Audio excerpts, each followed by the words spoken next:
Why people don't respect you. Fix your eye contact today. Do you know that your eyes can speak louder than your words? Many English learners focus only on grammar and vocabulary, but forget that eye contact is the real secret to sounding fluent and confident.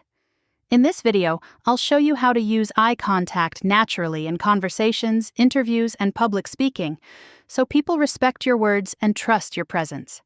If you're ready to transform your spoken English, hit like and tell me in the comments, do you struggle with eye contact in conversations or on stage? The first rule is the 50-70 rule. Make eye contact about 50% while speaking and 70% while listening. This balance shows confidence without staring. Next, use the triangle technique. Gently shift your gaze between the listener's eyes and mouth, making your look natural. For groups, try the audience sweep. Focus on one person for a sentence, then move to another. Practice these daily, and you'll notice people listening more, respecting more, and valuing your words. Now let me elaborate on the 50-70 rule. The first rule is the 50-70 rule. Keep eye contact about 50% of the time while speaking and 70% while listening. Why does this matter? If you avoid eye contact when speaking, people assume you're unsure of your words. If you stare constantly, it feels aggressive or even uncomfortable. But 50 out of 70 shows balance. It says, I'm confident, but I also respect you. Let's learn with an example. Imagine you're explaining your project in English.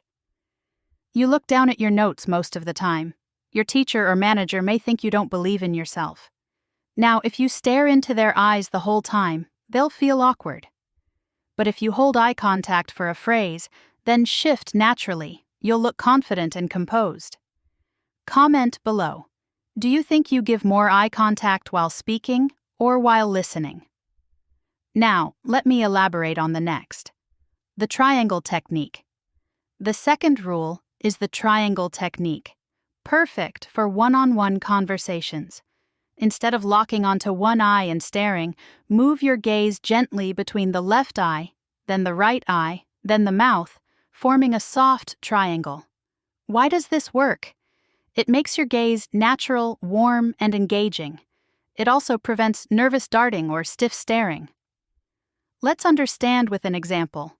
Let's say you're introducing yourself in an interview. If you only stare at the interviewer's left eye, it feels awkward. But if you glide your gaze, eye, mouth, your face looks more relaxed, your tone sounds more fluent, and your confidence shines through. Try this today in your next conversation and comment triangle if it felt more natural. Now let me elaborate on the audience sweep.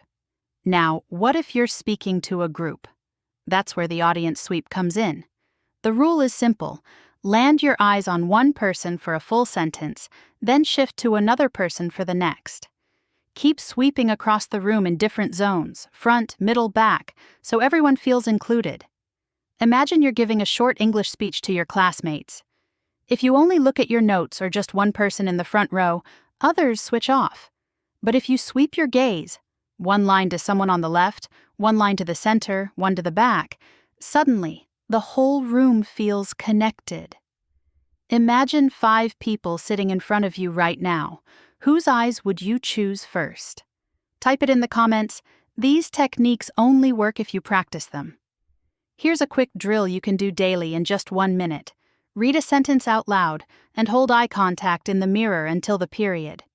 Speak a tongue twister, like she sells seashells, using the triangle technique. Pretend 5 objects in your room are your audience. Deliver one line to each object while sweeping your eyes. Do this every day for a week, and you'll notice people listening more, respecting more, and valuing your words. Remember, respect doesn't come only from what you say, but from how you look at people when you say it. With the 50-70 rule, triangle technique, and audience sweep, you can instantly transform your presence and speak English with confidence. If this video helped you, don't just watch, like it, share it, and subscribe to our channel for more powerful tips. And comment below, which technique will you practice today?